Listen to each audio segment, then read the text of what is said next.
The Highland Hills tower the skies.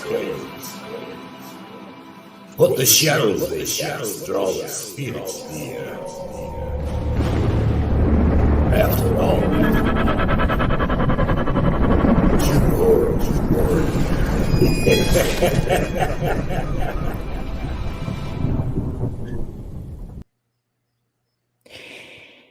Ladies and gentlemen, we are joined tonight by Lisa Fry, psychic medium and good friend. We're joined tonight. And obviously, yes, and I'm about to say to you guys, someone is missing, right? Drew and Drina is missing. Listen, she's at the hospital. Don't worry, she's okay. Our boy, it's either, I think, I've not had confirmation yet, but I think the boy might have broke his ankle or he might not have broke his ankle. It's a fracture. I don't know. So as soon as I find out what's happening, I will tell. But don't worry, our boy's okay. He's waiting to get some x-rays or something like that. She messaged me again while the show was starting. And so, guys, Drew's okay, but she's at the accident and emergency with her boy. So, Liam, if you're watching this, Drew, if you're watching this, Liam, get better soon. So, who have we all got in the chat? We've started a wee bit earlier, guys, because I wanted it to fill up a bit, because this has got to be a really interesting show, as I say, because we have got Lisa Fry here. We're talking about the afterlife, and we are going to, Lisa's got to do us a favour and do a couple of readings for everybody.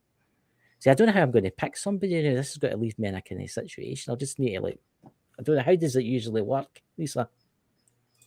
How do I figure out who I am going to read? Or do you just do it until someday? We'll do that later on. We'll do that in 25 minutes time. But okay, I take it, Kevin. I mean, do you just pick somebody at the chat randomly or something like that? It's really weird. I don't keep lists. I know a lot of intuitives keep lists. I don't do that. And as I do this weird thing within our chat, and the guys, everybody knows it within my mystical life, is I'm going to go whoop whoop. I'm like, give me a whoop whoop, and it lets me know who's in the room and helps people feel more comfortable. Right. So as the stream starts shooting, I pick on the one. I pick the person that stands out. I don't know. It's like they're highlighted. I don't know how else to put it.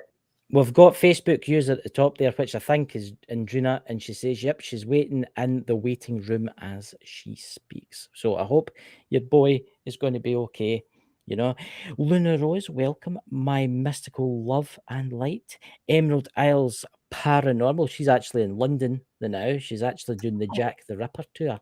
Jenny is doing the Jack the Ripper tour. Who else? We've got the Luna Rose, PWI Spiritual Investigators. So we'll give it a couple more minutes, guys, and we'll let it fill up, because I've been really looking forward to this. I mean, it's an interesting subject, because we were talking before the live. I mean, there is a lot of uneasiness. What happens in the very end? You know, it's because it is the last thing that you do in it.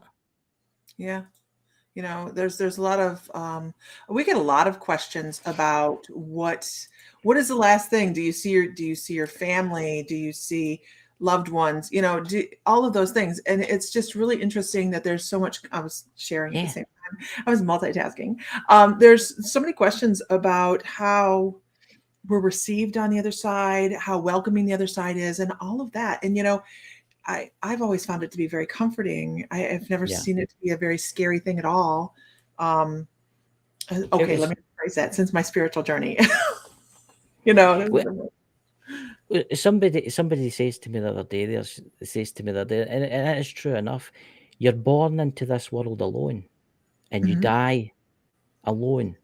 I mean, you have to make that transition back. Yeah, you might have all the family members around about you and stuff like that, but you make that transition on your own, which is, do you think there is somebody there though that brings, maybe like spirit guides? I mean, they say that you die alone, you're born alone and stuff like that, but I think there's somebody comes with you. I think that you've got your protectors, you've got your guides. So my theory on this is, while we may be born alone, we're never alone. Okay, we have already set up on the other side who's coming over to help us. And then we've already set up our welcoming committee as well. So when we do eventually pass over, there is either your main guide. It depends really, I think, on how old your soul is. Like, are you a young soul? Do you need more help and more boosting? Or are you an old soul that's just ready to run around and do it again?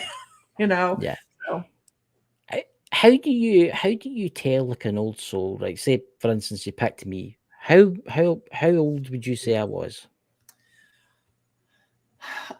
so when doing Akashic work, which I work in the Akashic calls an awful lot, a person just feels you have that cognitive just awareness of how somebody feels in their energetic field. Yeah. An older soul just feels more knowledgeable, and I hate to even put it this way, but a little bit more tired, like a little bit. Yeah. They have a shorter attention span for stupidity. Yeah. The old souls do. Maybe not the human form, but the soul itself is just like. So, they've done this so many times. They're like, oh, here we yeah, go. let's do But it. here What are we trying again. to figure out? Didn't we get it Yeah. last time? So it's so interesting. I mean, why do we do that? Why do we keep coming back? I've heard people saying, "You're learning, you're learning, you're learning," hmm but why? What is the purpose at all? So I really, in working so much in the Akashic and so much doing with like shamanism and walking on Mhm. both sides, we're working towards something. Now, I wish I could give you the pinpointed, if I knew everything, I wouldn't be here anymore, right? So, Yeah, I know. but it feels like trying to grasp, we're constantly trying to grasp that next lesson, right? But what we're Yeah. trying to do is get a hold of that final knowledge that allows us to transcend and become, I think, more one with the collective, one with the universal knowledge. And there's people that, of course, choose to not learn and go forward to that. I mean, I think that's a big So that's plus. a choice. So that's a choice I It's a could make. choice. Mhm. So when, Yeah, God forbid, when the day comes and everybody will be mourning me and crying, I'll yeah. live till I'm 120, hopefully, and I die. If I decide, right, that's that, I'm not going back there. That's that. I'm not doing it anymore. That's that. I'm not doing it anymore. That's that. I don't need to go back. Now there is a there's kind of a balance. Um, Younger souls are required to return. They're required to come back and do the lessons. The older the soul gets, the closer they get to that aha moment, the less Yeah. they have to reincarnate. And then you have people that actually have hit the aha moment and have decided to stay down a level so that they can step down into humanity to assist other people selflessly Yeah. and do another life. It's See, I've always wondered this, right? See how you get like kids that are born and they're so damn clever. They're geniuses, right? And that they're amazing. They can do like mathematician, they can play musical instruments. Are these Mhm. people that have been born so many times they've got to that point and they're maybe bored up there because they've maybe passed all their grades and they think, do you know what I mean? I'm going to go back for one more life just for something today. Yeah, why Is not? that is that what that is? Could you get these kids that can like play the piano when they're 3, or they're mathematicians? They're amazing. Is that Right. because they know so much knowledge? Generally, when you have somebody that's like a savant like that, it's somebody that is Yeah. actually really tapped into the Akashic records.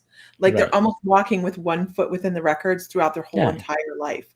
So they have extra knowledge. And a lot of times these people are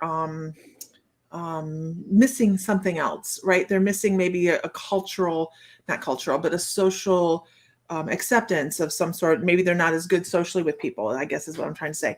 Yeah. And they have something that they're missing, and they are just accessing an interdimensional kind of access and information and trying to fit in some way, to communicate in some way. And for a lot of kids, that's music is language. You find that with the children that play the piano and the violin or they're mathematicians, that's their language. Some of them, so I've what is it, autistic? Some yeah. autistic children are that way. Yeah. I mean, I've seen kids on TV and stuff like that, and they're 3 or 4 years old, and they can play the piano just like Mozart could play the piano. They're like, oh Yeah. my God. But then you get the kids that'll be sitting, they'll be maybe 4 years old, and they'll sit and they'll turn around to their parents and they'll go, look, Daddy, I was killed in one of them. And I used to, like an airplane, they'll point at an airplane. Because there has been, that's happened. Like an old like Spitfire or something like that. They said, I used to fly into them. And they can still remember. Because somebody told me, I don't know if this is true or no, when you're born, obviously you can still remember who you were to a certain point. And then I think we let go. Yes. And then I think we let go. I would kind of agree with that, only because you have all of these cases of kids that have these memories, right? I mean, they remember who they were and what they were doing and where they lived and all these really cool facts that can be they can be accessed and checked. So I mean that's really, really amazing. So I would agree with that. I would say that we do retain up until a certain point, because the soul is still kind of in that transitional stage where it's gone from the other side. And it's what's really interesting is there's actually like this little vacation period as well. So when a soul commits to a child, you know, and says, this is the one I'm going to do, they can actually go, okay, I've committed, and kind of imprint there, and then go off and do other stuff around the world. And then come back. So they can come back when you start to begin to speak. When you, generally it's when you're going to be born. When you actually come into the world, is they have that deadline to come into that point. So if you would even imagine that you still have your thoughts, like you just went out, you toured the world, and you did all the things you want to do, and you come back, and all of a sudden you're born. How rude. See, I've always wondered about that, because you get the kids that will stand up in their cots. Yes, they might be seeing like dead relatives that's coming to visit them. But could they be looking at themselves? Could they be like, that be yourself coming in to check on yourself, basically? Sure. You're thinking about it, get my brain going. Oh. Don't make my brain work. No. So repeat it again.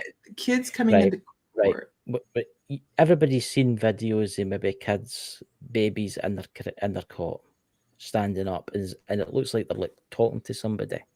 It could be like maybe they're a relation of theirs that's coming in to look after them, like a dead grandmother or something like that. Yeah, absolutely. Or could it not just be your imprinted self? You're coming in to make sure that yourself is okay. Wouldn't that be cool? You know, there's so many things that we don't know. You know, we as intuitives and psychics and mediums and whatever, trans mediums, we try to go and do all these different things, but you know, there's so many other things that we probably haven't even thought about. Yeah. Until we get. Well, I'm going to question you tonight. I'm going to question you tonight. Oh, please do. Oh, wait, we're better with questions. So before we get into the Akasha records and stuff like that, what happens in the very end? Right, say the cancer patient or whoever, they're just about to cross. What happens from the point, say, like 10 seconds after the death or whatever? So this is a really broad question, right? Because everybody is going to experience, this is interesting because I actually have a guide on this one. So I'm going to be channeling a little on this one. It is a very unique and different experience for everybody, because each person has a different version of what heaven is going to look like for them. Yeah. And they are going to be taking that human thought pattern into their afterlife. So they're going to set a little bit of a space, a little flash of time that's going to, like the life review. It's kind of like a little mini life review. They're going to go through a larger life review in the afterlife, but they go through a mini life review, and then they have this setup where loved ones come through or their primary guide comes through. So the younger souls need more support. They'll have loved ones come through first generally, and then guides come through to help assist them, and the loved ones back off. Older souls generally will, they don't even need really to have a guide there. They know exactly what to do, where to go, how to get to the healing centers, and all of that. So it just depends on what their version of heaven is, because we carry that thought process with us. Right. and how far along they are. And Yeah. it's no matter what, no matter how they passed away, it's beautiful. Right. So basically, if you believe your whatever your heaven looks like, that's what you get. A portion of it, yeah. A portion of it. That's quite interesting. So in theory, obviously, I believe that it's a beautiful meadow with flowers and mountains, and then I'll see my family. So that's what'll happen to me. Why not? See, that's very interesting. That because obviously it's I've seen videos on that and on YouTube and that where I don't know if you've seen them, like people dying. Flash of And light. yes, and there's like wee flashes of light, and there's like wee orby things that will come round about.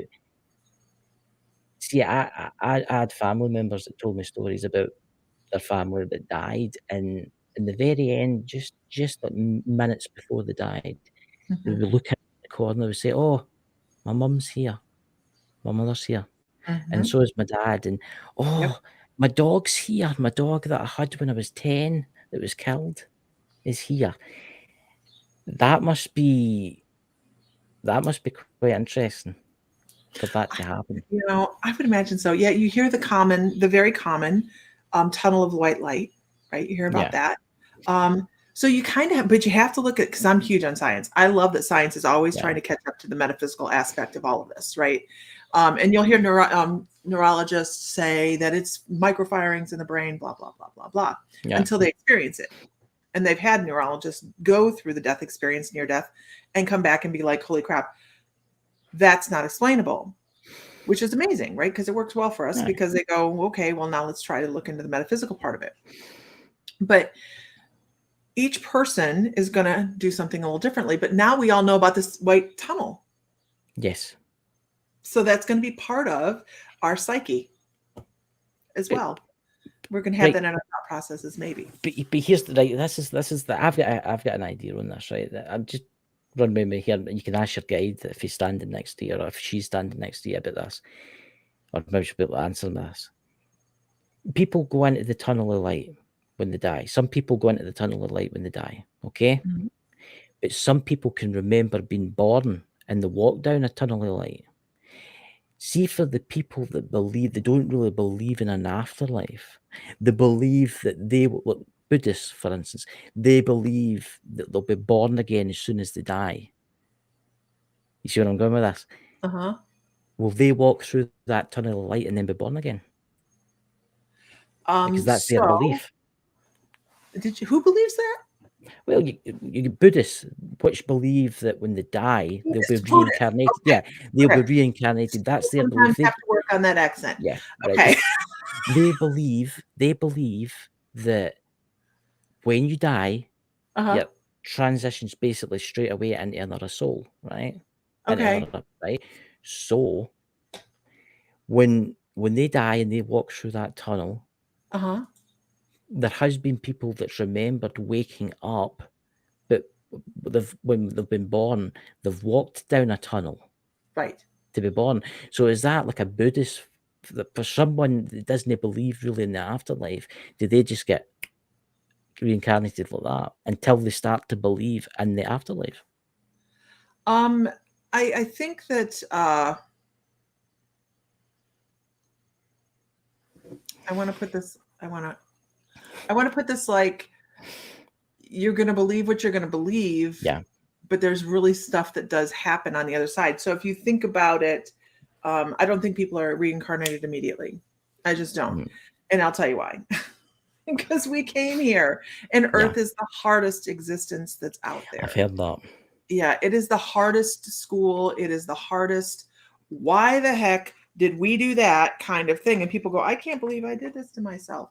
Well, yeah, we've all done this to ourselves. It's a learning station. But if you think about the other side, is just a slip in time, another dimension, and they're learning just as we are. So they're learning more spiritual things, and we're over here learning all the hard lessons. So when they come back and they cycle back around again, they're learning all the hard stuff, and then we have to go back over to the other side again and do healing. There's a lot of healing that's required from this lifetime. See, it's quite interesting, the subject that you brought up there. The Earth is the hardest. Oh gosh, just Why brutal. is it the hardest? Because if you believe in the aliens and all that, 'cause I do believe in the aliens and stuff like that, and how many different races there is out there. There's billions of different races. Oh So yeah. why is Earth the only different place?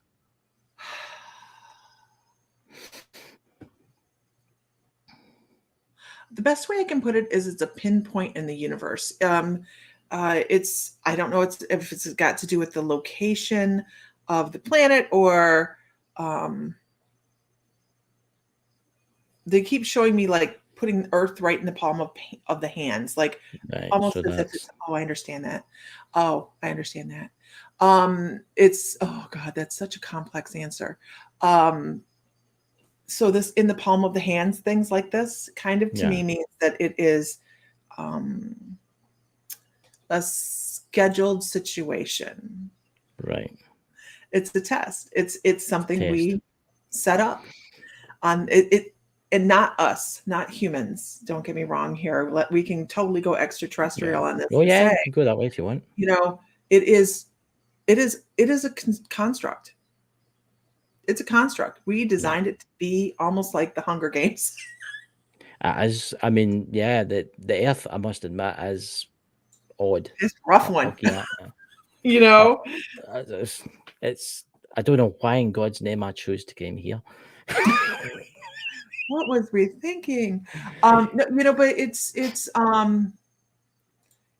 it really is a difficult place, but we also have some of the most incredible things as well. Yes. Don't we? We do. Yeah. We have all the food, all the art, all the sex, Music. all the really great stuff that they might not have in other places. That's So, right. I've heard. I mean, I've heard that. I've heard that for people that talk to extraterrestrials all the time and stuff like that, and they're fascinated with this planet because of our music and because of what we do here and how we are. Because let's face it, the humans are just mad. I think that I think Earth is an experiment that's gotten out of control. Yeah, I really do. Yeah, I do. I think that they just look at it now and go, "Oh crap!" Yeah, it's like scientific experiment at school where you add too many chemicals and it starts overflowing and bubbling, and you're like, "Right, just leave it, just walk away." When I go home, But it is an experience. It is an experience. And here's the thing: there's a lot of people that are here at this time. Well, most everybody here at this time right now is here for the hard stuff. Right? We're here to help lift up the energy of the planet, which is something it sorely needs right now. It's just the people that are here. They're gangster, man. Yeah. Spiritual gangsters. It's great. Can I ask you, Lisa, how many guides do you have? How many guides do you have as a medium in the spirit world? So here's what's interesting. There's no good answer for that. You can't. I don't think any medium really can answer that. Any psychic, because we have guides coming in and out all the time. Yeah. So I may be having maybe I'm trying to learn how to crochet, which I can guarantee you I'm not.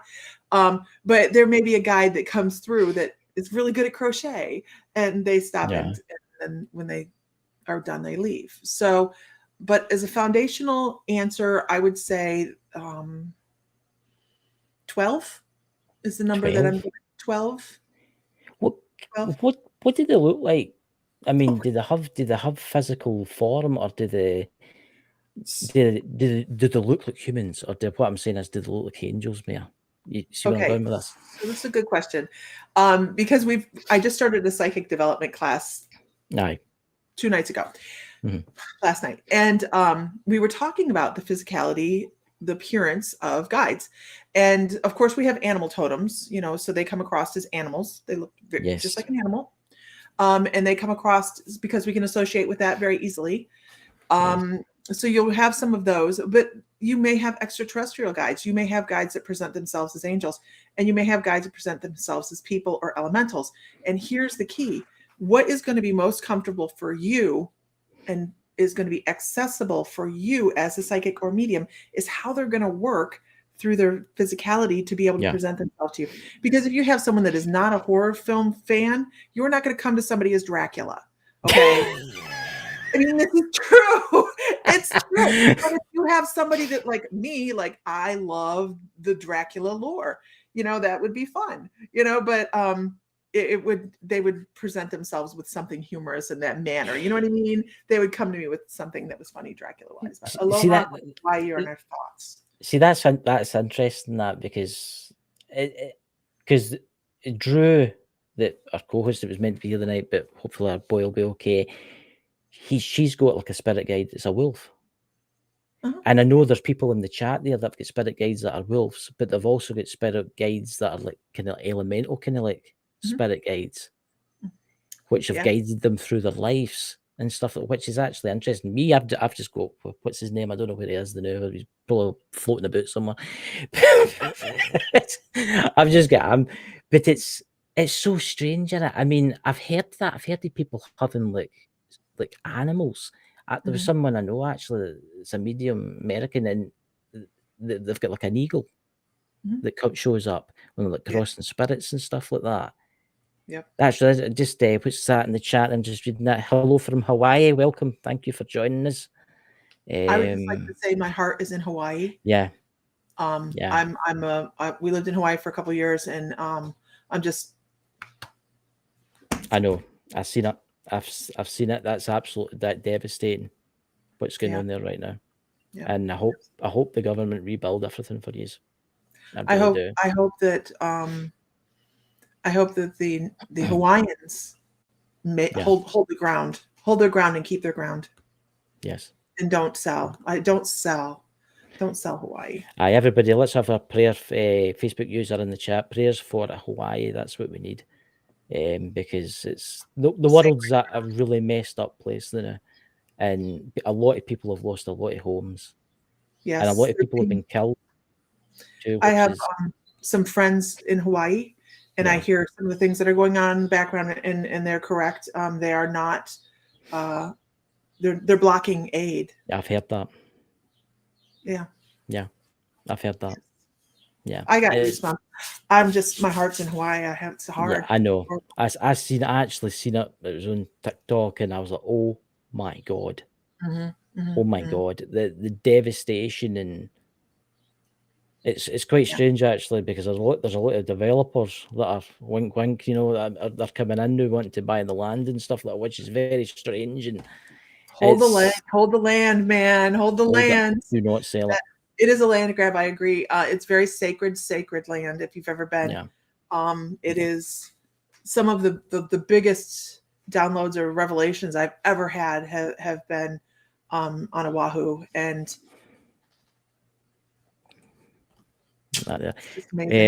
Lemuria.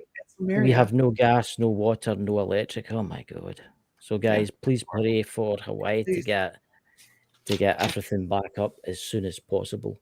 But anyway, back onto the afterlife. I mean, it must be devastating for the spirit guides, things like that happen in Hawaii. I mean, they must feel, oh my, I know they're dead and that, but they're obviously still life forms. They're us, because I take it we can become spirit guides if we want to. Actually, yes. Once we have elevated our soul to a certain point, we can choose to become spirit guides. And some souls feel the need to do service like that, and some just want to continue on their own lessons, and they can bounce back and forth between spirit guide and human existence as well when they reach that level. So there's a lot of flexibility. I mean, I think on the other side, it's kind of like, do what you want to do, but we have a brief timeline kind of thing that you have to follow, but pretty loose.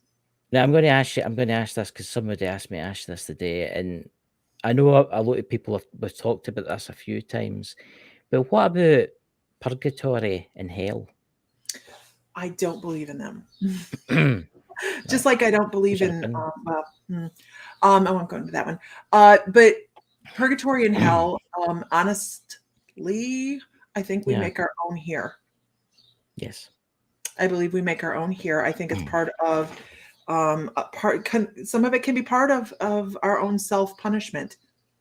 So, but when somebody passes over, there is no purgatory. There is no hell. It doesn't serve the soul any purpose to torture itself anymore beyond this existence. Yeah. It just doesn't. Because, I mean, it's bound to be terrible for that soul, because you come here, you forget who you were.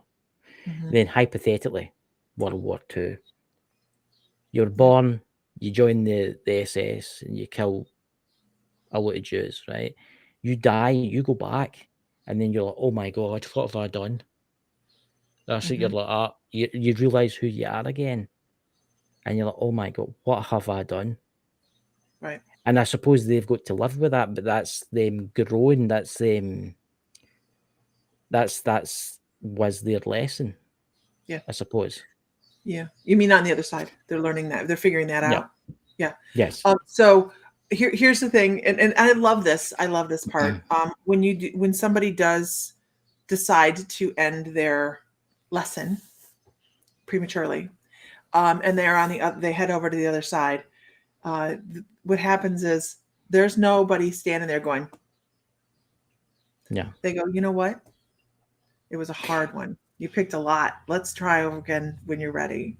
You know, so it's very, you're welcome no matter what, but you do have that sense of, well, crap. Yeah. Gotta do it again. It's like people say that angels and demons. There's no such thing as demons. I don't believe in demons. There's no that. It's the demonic word. It's. Yeah. I think it's something that's man has made to put fear into you.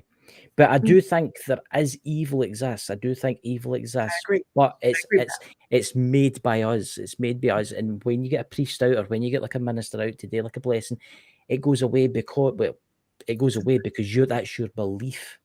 Yeah. And that kind of thing. I just love you. But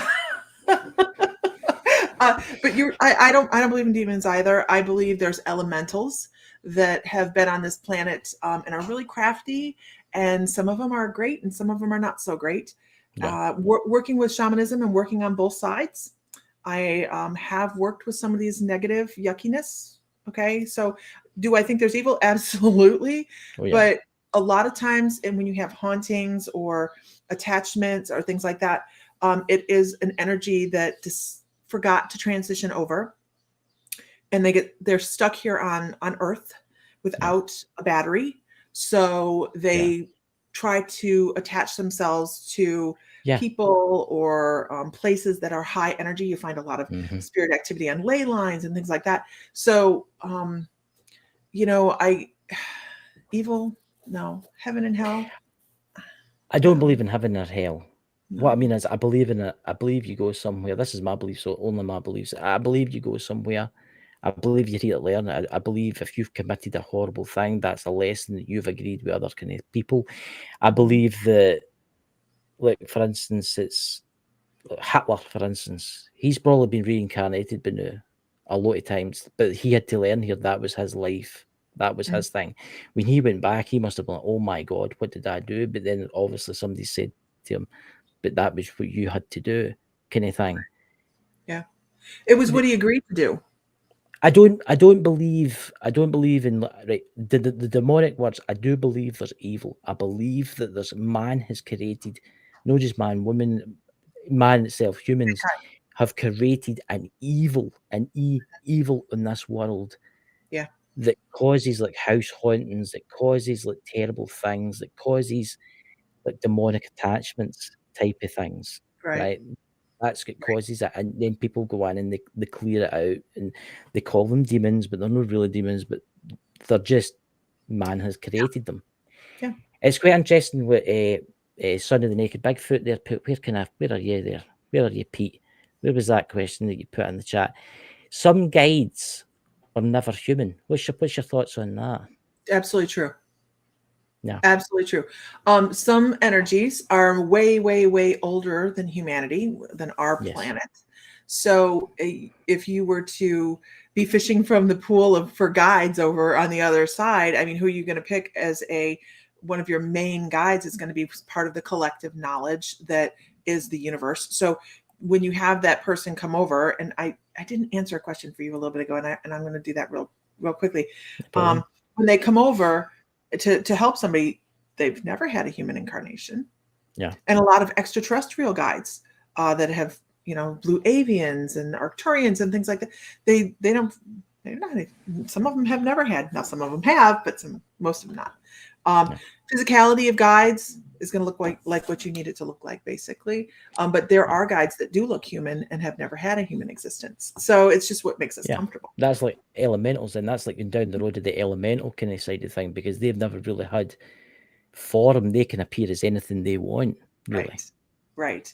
And it's really interesting if you think of how how fairies or brownies originally looked in fairy tales, and how we've churched it up over time into Tinkerbell. Yeah. It's quite interesting, because there's a Son of the Naked Bigfoot. That was Mike Coleman. He used to come on the show with us. He sadly passed away last year, and it's actually coming close to when he passed away, actually. But he said that he had a little girl spirit with him, right? But and it's true what his son says. I don't think it was human. It wasn't a human spirit. It was maybe something else, something far, far older, as the Son of the Naked Bigfoot says, something like ancient. Yeah. Well, and see, here's the thing. I have a firm belief. My guides tell this to me all the time, that our planet, our existence, is much more expansive than what we know. And this is a whole other show, I'm sure. But there's 6 layers of humanity, 5 under ours. There's been 5 failed human attempts under our feet. Yes. We will never touch it. We will never get that knowledge. Do you think the Earth's got a future, or do you think it's just got to go down the pan like it's went the last 5 times? Say that again. Do you think the Earth? Do you think that the Earth will have another devastational thing? Because it's had it 5 times. There's been things happened on the Earth that's basically nearly wiped us out, and then we've come back, and we've come back, and we've come back. Do you think it will happen again? I think that we will have this is a big question. I think we will have a devastation on this planet that will take our population down. Yeah. And that the people that will remain will be more enlightened. Yes. And have to live with the planet a little bit more efficiently than what we do. They'll have broader mind, broader concepts of how to communicate with each other. For some reason, it's almost like they're showing me like butterflies. They're showing me butterflies. I don't know why. I'm working on it. So I think it's going to be more of a higher level of human. Yeah, like ascended kind of human, where we basically, I see where you're going with. Yeah. I mean, can you tell us a little bit about the Akashic records before you jump onto the reading things for the people in the chat? What do you want to know? Yeah, see, that's the thing about Akashic records. I mean, I've done the vague going there, and it's, believe me, guys, it takes a while before you can learn to go there. But it's like when I was there, right? This entity, I don't know what it was. It just said it. I couldn't see it. And it just said to me, everything that you have ever done and ever will do is in here. So is that exactly what I said? It's everything you're going to do or anything that you have done in there. So blow your mind a little bit more in every dimension. Wow. All right. So how did I start with the Akashics? I never anticipated working in the Akashic halls. That was brought to me through Saint Germain. Right. And working with the Violet Flame. And then they led me to the halls to start doing some shamanic work. So I work in the halls doing shamanic soul retrieval. So I go in and I pull back aspects that we have found too painful over this lifetime or other lifetimes. Yeah. And I find that moment in time. And then I have a conversation with it. and then I bring it back and reintegrate it into the soul of the person. So it's really, really deep work. How did I find my halls are, so everybody's halls are different, right? Everybody's looks a little bit differently. Everybody has different experiences within their halls. But everybody can access them. They are your information. So you can access them. You guys, YouTube is a wonderful resource for this. Go look up Akashic and guided meditation. I know what you mean, but it looks different for everybody, because I've met a lot of people that have been there. I've been there twice. And to me, it was like a massive cathedral. But imagine on either end, it was like bookshelves, and it just went on forever. So describe yours. I want to hear about them. Did you have portraits on the wall? No, there was things sitting. There was like vases and things sitting. It was weird. It was like there was like Dakota laughs at this because the second time I went there, I don't know who he was. I don't know who the being was, but he was telling me to look at something. But I kept wandering away. I do that's maybe why I've never been back. and I could see this place. It was like a library, but it was like infinite. It was like how can I say this? It was like being in a big, massive cathedral, right? But it was infinite. Yeah. And there was like shelves of books, but there was also scrolls, and there was like vases and stuff like that. There was like. So do you know what the vases and stuff were? Do you know what they are? I'll tell you. What? So when you find when you're in the halls and you find artifacts along the sides of in the hall, wherever you find them, the artifacts are pieces like some stuff you would have used in a past life. Yeah. They're artifacts from your previous life that were embedded in your memory and deposited into the Akashic halls. So that I've had like a bludgeoning type of axe that I've seen in mine that I was like, oh. I'm just thinking somebody's tried to join the thing at the side there and they don't have the access. I don't know who that is. So I'm afraid I don't know who you are. So I'm going to have to deport you, I'm afraid. Yeah. Don't know who you are, but don't know how you. That's very interesting. But I can describe mine. I can tell you because everybody's going to look a little different. Mine are underwater. So I actually go underwater, and it's strange. This happened in Hawaii. I was there's a bubble, and there's a gazebo, and I work with a couple. This is sometimes. This sounds really weird to me. I work with the goddess Athena and the goddess Artemis down there, and then right in front, outside this gazebo, I go up a little hill. And I have extraterrestrial Akashic over to the left. And then I have what looks to be the Parthenon directly in front of me. And inside my halls, I have an extraterrestrial aisle off that I never go to for some reason. But then I have portraits lining the wall and big black and white tiles and stained glass on the right that go all the way up, and infinite. It's infinite. So it's just amazing how our life occurrences create this for us, and we can access it. See, that's really interesting. See when I was standing there, I knew there was somebody there, but I couldn't see them. It's as if there was always when I looked around, the eye was tried to stay out. Right. It's as if I wasn't meant to see them. Now, normally there's a gatekeeper. Nay, what was that? Yeah, normally there's someone that watches the door for you. Normally there's someone that watches the door. But I'm trying to think. I don't ever think I go in with anybody other than the person I'm working with. So I don't know. It was weird because after that I felt like I knew them. See, I don't know if they've wiped my memory. I don't know if that's what happens. They maybe wipe a certain part of your memory. Because I can remember them saying, "Would you like to know your life?" And I went, "No, I'll find it out for myself." And then I woke up, which I found interesting. I mean, is it okay not to know? Or is it because this is what if you're here for a reason, right? If you're here to learn stuff, and then you go into the Akasha Records and you learn why you're here, does that then mean that you have to come back again because you've learned what you shouldn't have learned? No, they wouldn't put the records there unless they wanted us to find that information. I mean, if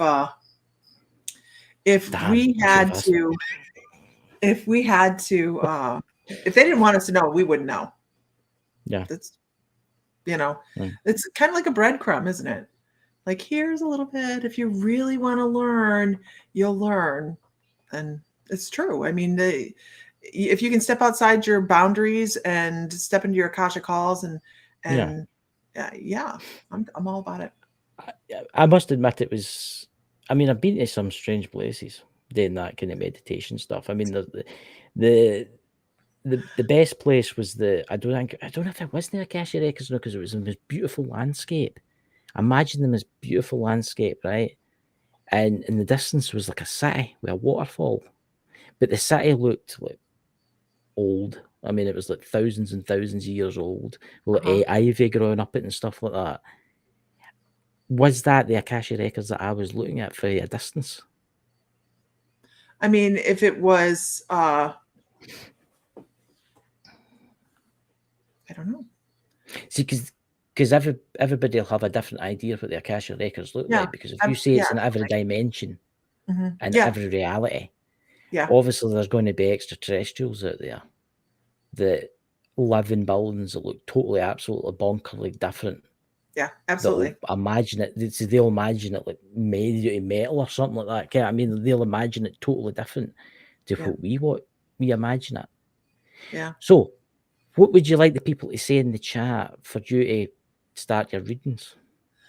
So usually what I do over on ours is I have already whoop whoop, and that just kind of lets me know people are in the feed. I don't know how many people we have. I can't see that. We have got 9 watching on YouTube, and we have got 24 watching through the networks, the Ghost Squad Scotland and other networks, Bolton Bonkers.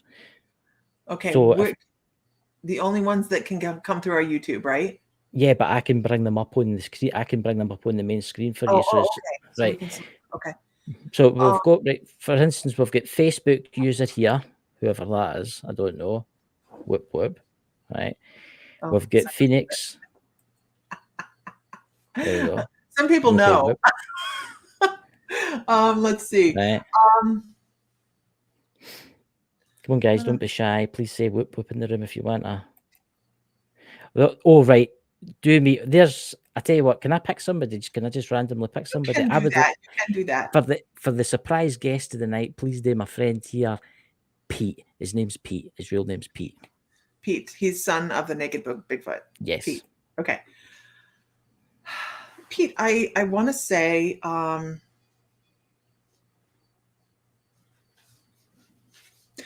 you're seeing something in your day-to-day that is distracting to you, which is such a blanket statement, isn't it? Because we are always kind of distracted, but I think that there's just one object that draws your eye, draws your attention, and it's something about you're going to have change coming. You know you're going to have change coming. Something shifting gears. Something is coming to a close. I keep seeing and this is, I want you to understand when I say I see the death card, I don't mean anything negative. What I mean is the death card itself symbolizes the fact that there's an end of an old era and a beginning of a new. And they're really big on this. I want to know if you're catching things out of the corner of your eye, if you're seeing something out of the corner of your eye, and then when you turn, it's gone. I think you're seeing some shadows here and there. And I'm also curious as to, you're getting a lot of psychic information, and I don't know if you realize that that's what it is you're getting. It is just little things that's almost like somebody throwing rocks at a window. They go, oh my gosh, can't you just pay attention? Won't you pay attention? Pay attention to this, pay attention to that. You really have some things going on, and they want me to pull my tarot out. And when I pull out the tarot, it just means that they are like, okay, this isn't fluffy. This isn't always happy. Life isn't always happy. Sometimes life is very difficult. Sometimes life is, it's so funny, but I can't say that on the show. Sometimes it's an 18 show. Sometimes the life is a kick in the balls, man. That's what that's what I get. It's okay. And sometimes, oh, I understand. So the words that I'm getting here, the things I have here is you don't have to do things by yourself. If you're not asking for help, then you can't expect for help to come forward. You have to be open to saying, I need assistance on this farm where stuff is par for the course. Are you on a farm? Oh yeah. Cool. What kind of farm? Farm person too. But you have to ask for help. You can't just cover every base yourself. And I feel like you're kind of trying to do that. You try to make this happen and this happen and this happen. And what happens is we start to feel as if we're falling apart because we are not maybe feeling successful. So I need you to feel successful about some of the things you have going on in life. Talk better to yourself about those things. And it's time to step away from maybe some thought patterns that were not as productive for you as they could have been, right? So it's time to move forward and start laughing and having a good time. And not just like going out to the bar and having a beer and laughing through that. I'm talking about going out, doing something absolutely fun that is out of your normal, that's going to help you find some joy, because you really need to start filling yourself up with joy and I know this is just a little less fear. I don't know if you're in a relationship or if you're hoping to get into a relationship, but they're talking about somebody significant coming into your life, whether that's a birth or a love interest. I'm not quite sure, but they're saying there's something new coming. And that's where that old ending and that new beginning comes from. I don't know why I'm hearing like goofy, like a goofy movie, like chore, gosh, Mickey Mouse kind of goofy kind of things. And it's just like this, I get this, somebody wants to pet you on the top of the head kind of thing. Like, you're so cute. I just feel like you have so many incredible things coming your way and a lot of guidance. You have a lot of guidance. And I want to say that there's a really, really, really big dog that hangs around you. It looks like I actually hear like Hound of the Baskervilles, like this great, big, huge Irish wolfhound looking dog. It's big, long, and lanky. And and you can see behind me I have a Great Dane, and the Great Dane is long and lanky too, but this has much more length to it. But it's something that's following you very closely as a comfort. It follows you as a comfort. Doesn't mean you need to know what the dog is or who the dog was. It didn't mean you have to have the dog. It just means that this dog is part of your soul group and is there to help support you and help lift you up a little bit, because I think you need a little lifting. Yeah. That's helpful. So that was son of the Naked Bigfoot. His name's Pete. So there you go, Pete. I hope that helped you, my bud. So everybody put whoop into the room if you want. Whoop whoop. One, put a whoop into the room. What was that? There's the son of the big naked boot. That's a black. That's Black Father. Father. Black Father. I don't know which piece of information. I don't know what that is. All good. All good. Let's see. I'll just let you choose. Right. I'm going to pick one. He's all right. There's Phoenix. No, I've not seen Phoenix for ages. You can do Phoenix. I will do Phoenix, and I'll pick somebody after that. Okay. So Phoenix, what I want to tell you is I feel like you're going through this la la la la la la la in life. And by that, I mean, you're kind of like right at the top of something and you keep going. You have to find some balance. You're not having enough balance in life. You keep having ups and downs and ups and downs and ups and downs, and you're not quite figuring out how to get into your groove.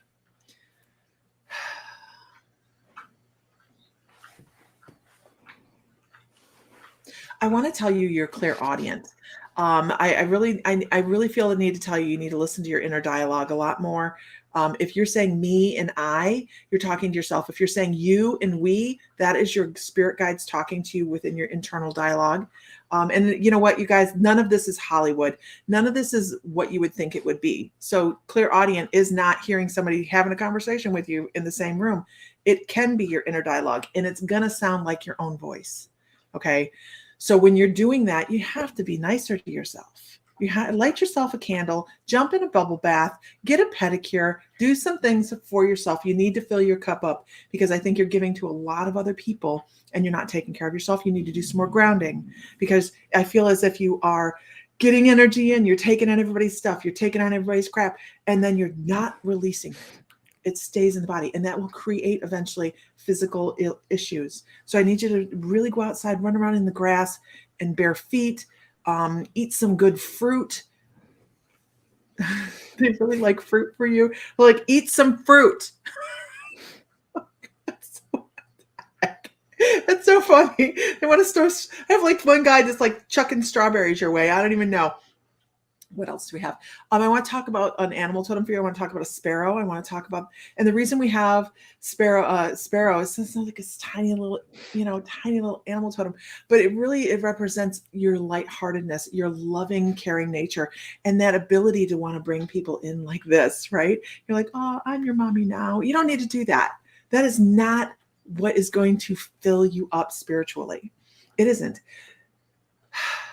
Finding balance is going to be key for you. I would suggest Qigong, it's Qigong, beginning Qigong, just to find your stability, because I feel like you're off kilter. I want to go back and forward like this. I don't want to stand solid. So I think that you really need to find your balance in life. You haven't found it yet. And boy, let me tell you what, when you do find balance in life, you are going to take off like a rocket. And this is not something I get to tell people. I do every once in a while, but I have one guide, and their only job, he's in a black background, and he comes forward, and all I see is his hand, and he goes, money. And he fades to the back. That's the only way he represents himself. But when I see him, I know that means somebody has prosperity coming. It may be in the form of money. It may be in the form of emotional wealth. And that is what they call it for you. Emotional wealth. I think you have some really cool things coming when you find balance. You hear a lot of people talking about grounding, centering, and protecting, but they concentrate on grounding, like getting that connection to the earth and feeling connected to Gaia, and then going on high and asking for protection from your angels and protect me in every single way. And centered too, but centering is actually the most important thing, because you can't ground and have protection without having something in the middle to take care of. So please make sure you're taking care of yourself. Do some centering, some grounding, and listen to your inner dialogue. Listen to it. You're also clairvoyant, but you're not on that one yet. So I hope that's helpful. Do you get, there's a lot of people putting whoop into the room. I don't want to pick too many, but 4 people there. Can I pick another 2 people? I was thinking, I got all evening. I tell you, I don't know what it is, but I'm awfully drawn to Luna Rose. Luna, okay. I don't know why it is. Is there something weird that it's just I'm drawn to her some night? I don't know. Tina, you have a wonderful energy, by the way. I need to tell you that. You're very protected by angels. She's like, wait, I thought you were done. Luna, I want to talk about, I don't know if it's stress. I don't know if it's anxiety. I don't know what it is that's bringing up this feeling of heartburn, or I think you hold a lot of stress in your shoulders and in your diaphragm, and you need to relax, because that is any anxiety that you get will cause this feeling of unease in your gut, and you're not quite sure what's going on. I think you're churning your stomach up a little bit.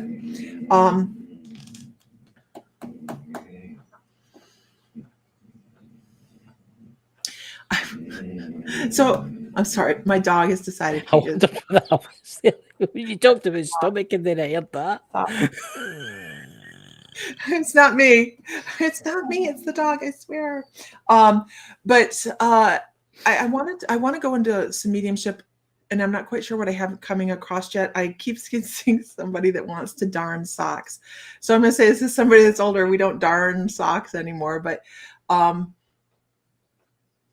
this is a much older woman, but she has really, really intelligent eyes. So I'm going to say that this is a picture that you would have, that maybe of a grandparent or a great grandparent that they're sitting there and they're very proper, but the eyes say so much. And I think she might even be sitting by herself. And I'm not going to call it a really, really, really old photograph, but it's just a photograph that you could look at and go, boy, she could get in some trouble.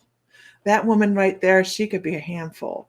And I want to say that this person, jitterbugged. I want to say that I hear music and I hear like 50s, no, I hear 40s music and a lot of fun and a lot of dancing and a lot of, and then I move on into the sounds of war. I hear a lot of ammunition. This person would have either been married to somebody in the military and they would visit the USO or something along those lines, or they were in the military themselves. I'm not leaning towards her actually being in the military. I feel like she was a support system for somebody else. You may not even know who I'm talking about, and it's okay, but I bet you somebody in your family does.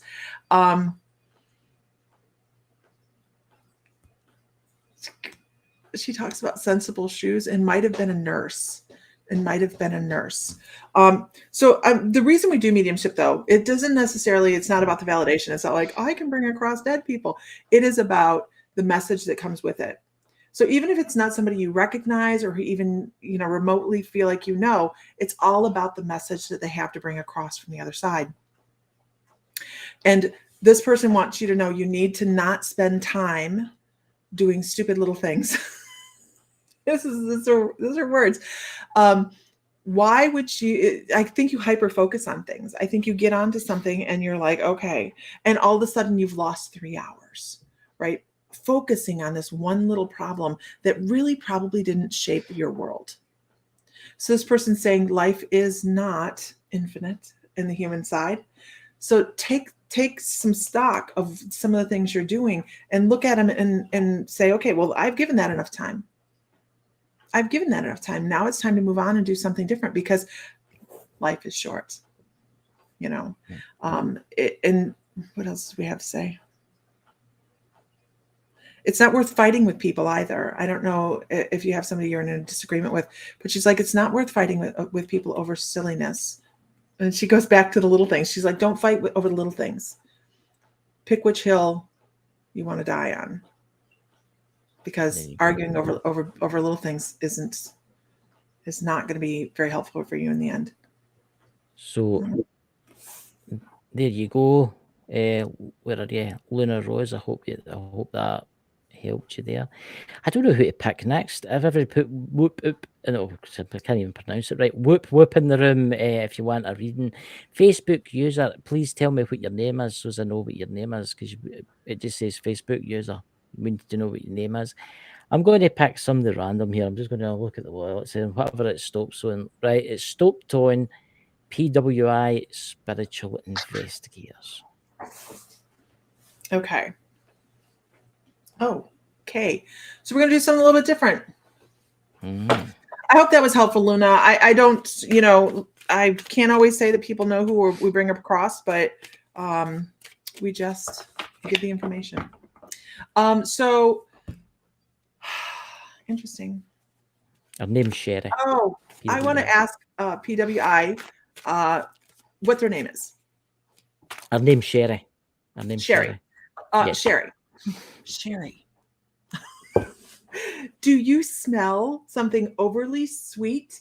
Hi, Renee. No. Do you smell something overly sweet every once in a while and you can't figure out what it is? It smells like overly sweet flowers and you just are like, I don't know what that is.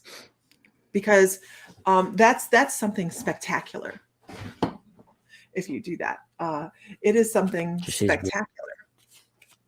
Because I will tell you what it is.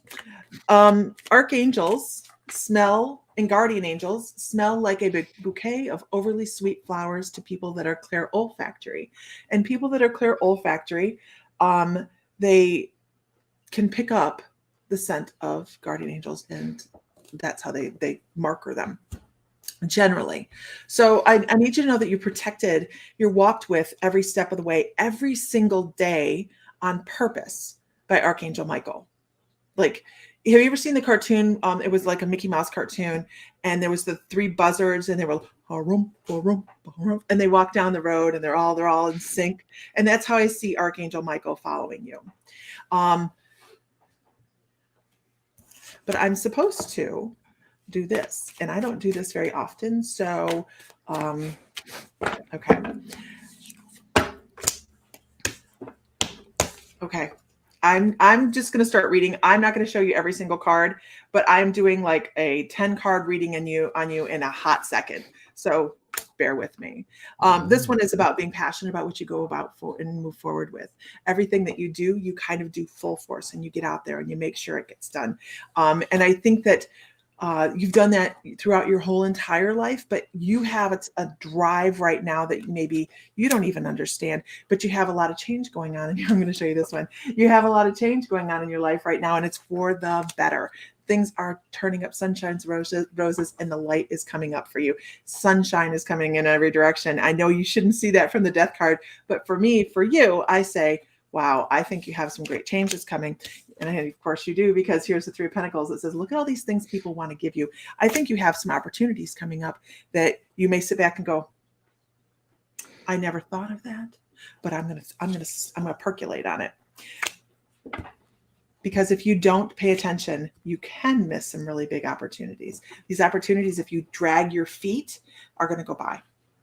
If you drag your feet, they're absolutely going to go by. You have a lot of pentacles, so I kind of think that you have a little bit of money coming in, a little prosperity coming in as well.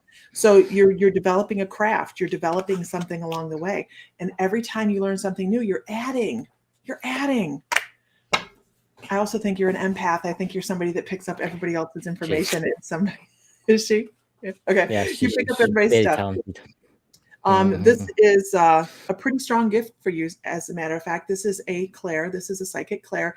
It's a really strong gift, but it's also the hardest to handle, and it's hardest to master. So that is why Archangel Michael follows you a lot, because I think you leave a little bit of your spiritual self here and there along the way, and you forget about it. So you have to make sure you're taking care of that. And I think that you may be prone to ups and downs, right? Who isn't? That's kind of a blanket statement. But when you hit a down, you hit a real down. I need you to make sure that when you're having those moments that you're calling in Archangel Michael, because you're not only holding your information, but you're holding somebody else's information, and you probably have kept some of their emotions behind. So make sure you're taking care of yourself that way. And here again, we have the 3 of Pentacles, the 4 of Pentacles, the 2 of Pentacles. I mean, we have pentacles everywhere, which is, once again, developing a craft, getting yourself honed into tuning in on everything you have going around you. Because if you're not careful, you're going to find that you have, I see that you do paranormal investigation. So make sure you're protecting yourself really, really well, because being gifted, you know, everybody in the world is psychic. We're all psychic. That's how we survive as a human race. Some of us have figured out how to put the puzzle pieces together so that we can give messages across, or understand the messages. But also make sure you're taking care of yourself, because spirit can be profound to work with, but it also can be stressful. So make sure you're taking care of yourself. There you go. So I'll pick 2 more people, and then that is then, because I don't want to tire you out. Jenny, are you still watching this? Because I was going to pick you before, but where are you? Where are you? You're in here somewhere. Where are you? Go and speak or something in the room so I can fund you. Where are you? There's there. You can do this. This is Jenny, but Emerald Isles Paranormal. Please, Jenny. This one. Yeah.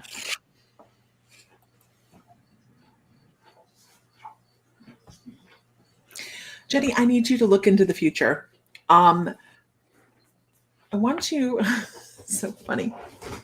So funny. I can't even. Oh, and your Emerald Isle. That's so funny. I actually have a guide over here, and I've been talking about this online. I'm trying to figure out what the reference to Somewhere Over the Rainbow in the Wizard of Oz is. And as soon as you said Jenny's name, I started to hear the Wizard of Oz, Somewhere Over the Rainbow. But for you, Jenny, they're talking about shooting beyond the castle and beyond the knowledge that was in the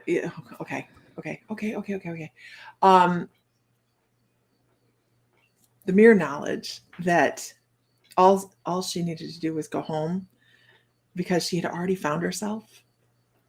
You're shooting beyond that. You're shooting beyond that whole knowledge of, hey, this is where I want to go. But you've already found a lot of things in your life that reside right here. So you're kind of 3/4 of the way there. Who has to go trucking up the yellow brick road when you have most of the knowledge? You have a lot of things going for you. And to a lot of people, they're going to feel, they're going to sound weird. Right? And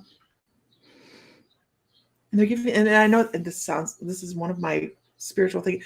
They're giving me prime numbers. These numbers don't divide into other things. You're very singular. You don't have to have the same as everybody else. You're different than everybody else. And I think that when you are walking on your path,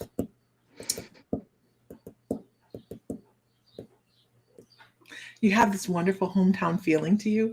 And it's just because I'm trying to work with this energy over here. And it's just like, look, she's coming up with these little clovers, or little white clovers that come up in your footsteps. Like when you walk forward, all these little wonderful things pop up behind you, because you do tend to leave a little bit of yourself behind, and a little bit of your memory around with people after they've met you, because you have that kind of influence on people where they go, oh yeah, I met that person.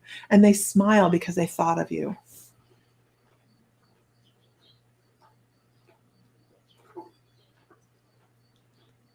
But you don't like to be wrong. That's so funny. They're like throwing a dart at the dartboard. You want to get it every time. Who doesn't, right? So you'll work on something tirelessly to make sure you can do it the best that you're going to do it.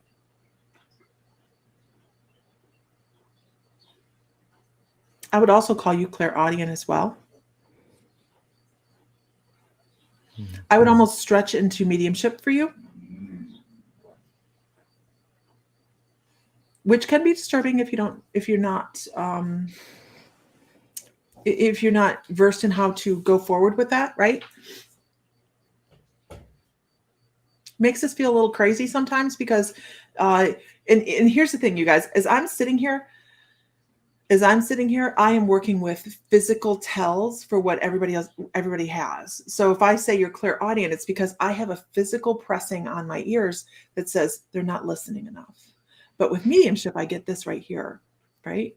I get a press right here on one side, and this is my mediumship's indicator. So that's how I can tell when somebody has something unique going on. I don't always get the information that goes completely with it, but I do know when I can say, I think you have some really incredible things going on. You just need to do a little bit more education on it. And so you can spread out those wings and fly with it, because I think you'll do really well.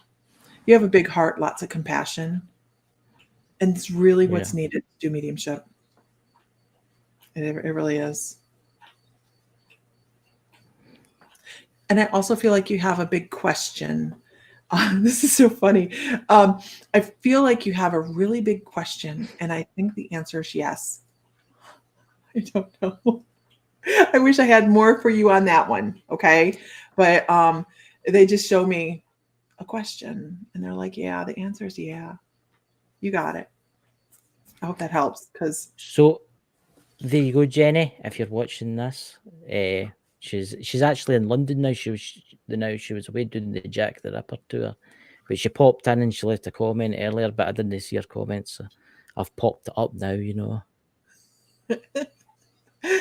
Everything moves. Everything moves. Yeah. Jen, stop over to My Mystical Life. Yes, she should. Yeah. So for the last past, we'll do one more person. Do you ken something? I've not had a card reading for ages. Can I have one? You want a card reading? Yeah, give me one. The last one I had seemingly had to watch out because the villagers were coming to get me and stuff like that. The villagers. Everybody was after me. I'm not coming visit now if you got villagers coming. No, the last reading I had, I was like, oh no. I was like looking around about me and stuff like this. Okay, let's see. Wow, that Somewhere Over the Rainbow is so funny. It just will not stop playing. I'm going to crack up my flying monkeys. I want some flying monkeys. Okay. Oh, okay.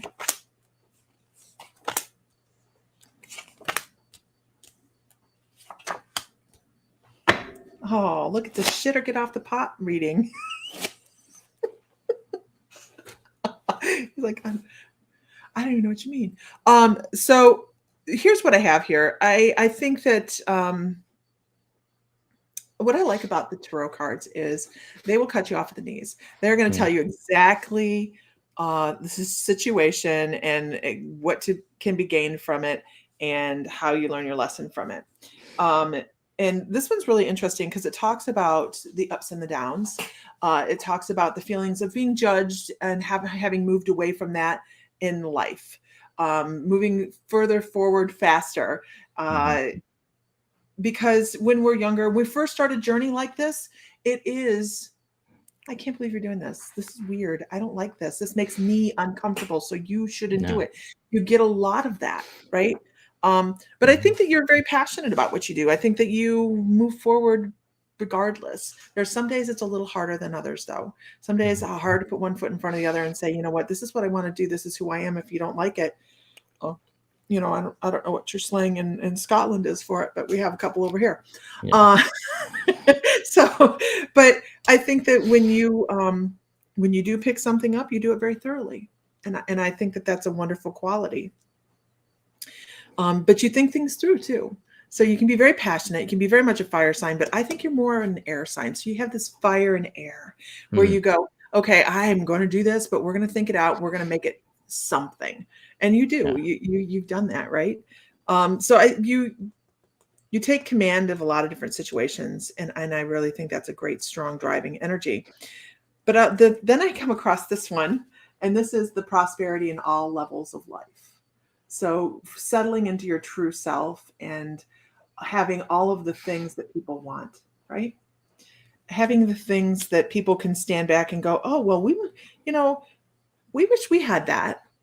I wish I had a great business. I wish I had, all the things that I wanted in life. And I think that you're heading in that direction. I think that's a great thing. Here's the key.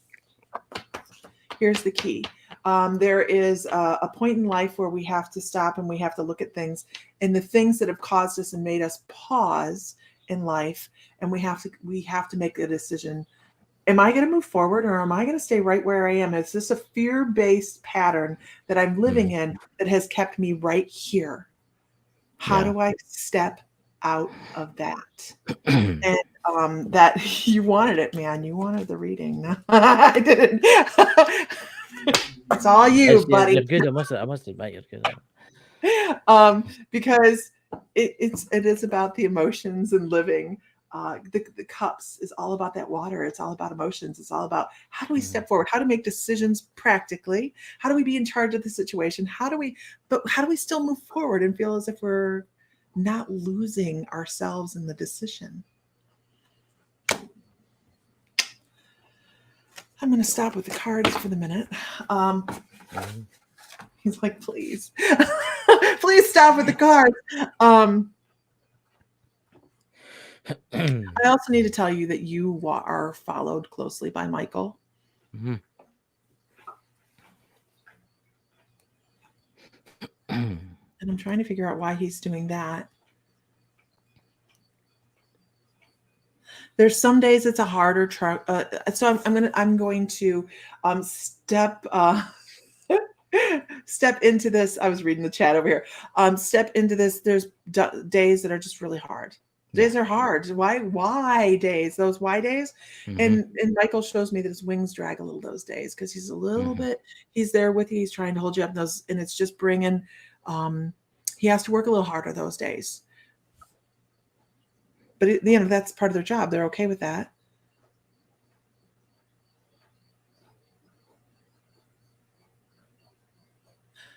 And I want to talk about a small child. I want to talk about, gosh, I don't know if this is a little girl or a little boy. All I see is a smiling face. This is a small child that every once in a while will grab your hand. I don't know. It may or may not be something you feel, and that's fine. But this is a small child that just kind of comes in and brings a lighthearted energy to the room. and they hear something. So they come in when you're doing something that creates sound. When you're doing something that creates sound. Do you play video games? I'm pretty sure you do. You play video games, right? Oh, good God, everybody in the chat knows that I play the Xbox. Okay. I play GTA 5. I think there's something. There's a something that I'm hearing. That's like it's a laughter. It's a loud and it's fun and this energy comes in at that time. I'm gonna say this isn't a really old soul either. I'm gonna say this is probably somebody that just has not really moved on like they should. That is hanging out watching. How cool is that though? Like you have a small child ghost watching you play video games. See, that's quite interesting that because because there was people that used to live in this house a long time ago. I'm talking about 50 years ago, and they were out a drive one day and they were killed tragically. The whole family was, and they had children. Oh, no. And I'm not the only one that's noticed things. So I you know have a that I've child. got. No, I always thought that I had a, what do you call it, my Robert, the ghost. He hangs about the house, but and I've heard people saying that they've seen like maybe like a child figure, but I never experienced anything. Yeah, this child would have been probably 6, 7, 8 years old. Yeah, that's about the age. Yeah, Yeah, not very old. But it's just interesting. It's just like an interest. Like it's really cool, you know. But it's drawn by the activity. Oh yeah. Interesting. So very interesting. That is. Thank you very much for that. You're that is actually interesting because the people that used to live in this house about 50 years ago, the guy went out driving one Sunday and he pulled out in front of a petrol tanker. And oh my gosh! Yeah, the whole family was wiped out. This is going back to like the 60s, early 70s. Wow. And in the days they didn't have airbags and they didn't have seat belts. And I think they're 2 children and obviously a wife and husband, and they were both killed, all of them. Wow. Yeah. How horrible. It's quite interesting because there's people in my house that have experienced weird things when they've been doing things, because when they've been playing computer games, for instance, it's as if it's like very, very nice spirit. I wouldn't say there was anything bad about it, but it's just curious and just like curious. childish because of like toys and stuff like that. Christine says, offer a controller to your child specter. They may like it. And then wouldn't that be interesting if you did? Yeah. But if you're like my husband in video games back in the day, when he played video games, he never shared his controller. So, well, everybody, the Dakota's always taking the piss out me for playing my GTA because I played Grand Theft Auto. I play that all the time, and obviously that will be appealing with cars and jets and submarines and God knows what else. And it's weird because there has been times when I've been sitting playing the Xbox and I've got my headphones on, different ones for these, talking to my friend, and I'm sure for a split second that I felt somebody standing next to me, and I've turned around and I've looked, there's nothing there. But I was presumed it was like my house guest, my other spiritual person that stays in the house. I was presumed it was him, but maybe it's not been him, maybe it's been the kid. Yeah. Is there anything I could do? Is there anything I could do to help the little boy? You can call in Archangel Michael and see if he'll and ask him to transition the child over, you know, or anybody that needs to be transitioned or has a will to be transitioned. In a very traumatic situation like that, you know, the spirits have that week or 2 weeks before they have to be on the other side. So that's how people get left behind sometimes when tragedy happens like that. So. Well, I'll maybe do something. They're not doing me any harm. Get what I mean?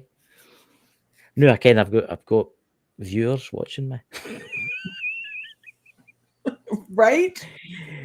It's been an absolute awesome night tonight, Lisa. It's been absolutely fantastic, and I hope everybody had an amazing night, guys. And we'll need to get you back again, maybe around about Halloween, or maybe around about some time to get you on a spooky Yeah. night. You never know. Yeah, you have to get it scheduled. We have to get it scheduled. It's We have a scheduled. huge We'll get you back October. around about the Christmas time or something like that when you've got. I can do October. I just have October. Yeah. We can schedule it. Schedule it. Yeah, We'll schedule it. We have some really cool stuff going on, and October, it's a crazy month. Oh yeah. We have so much fun. Halloween comes, the candies, and oh my god. Our town does this. Our town does this thing where women dress up like witches, and then they go from business to business and get adult beverages. Jenny will be listening to this. She's into that kind of thing. Going get adult beverages. It's fun. So we actually have a margarita machine to do midnight margaritas from like Practical Magic. Yeah. So we're gonna have a lot of fun. So Lisa, where can everybody find you? I've already put your link below for your Facebook group. My Mystical Life. It's facebook.com/my-mystical-life1. Yep. And the Mystical Moons. So we have a physical store and we have My Mystical Life. It's all one webpage basically, but but we've been doing this now for many years. So. I knew she was a bit. I knew you were a bit somewhere. My chat's not working very well, which is, I don't know, it's wonky. Streamlabs sometimes it doesn't work. But there you go. Yeah. Well, thank you very much, Lisa. I'll talk to you after the live. And everybody for coming, thank you very, very much. And we'll catch you all very soon. Bye-bye. Absolutely. Thank you for joining us on this exciting adventure with Ghost Squad Scotland. Our team of experienced ghost hunters use the latest technology to explore the paranormal and uncover the truth about the unknown. Don't forget that we're affiliated with Spirit Shack, the UK's premier ghost hunting equipment store, so you can trust our equipment to be top-notch. Plus, we have exclusive Ghost Squad Scotland merch available on our Zazzle store, so you can show your support for the team in style. And if you can't get enough of our ghost hunting adventures, be sure to tune into the Bald and Bonkers TV network to catch our show in action. Content creators can even have their own content syndicated on the network, or create their own custom online TV channel by visiting baldandbonkers.net. Thank you for your support. And remember to always keep an open mind as we continue to explore the mysteries of the paranormal with Ghost Squad Scotland.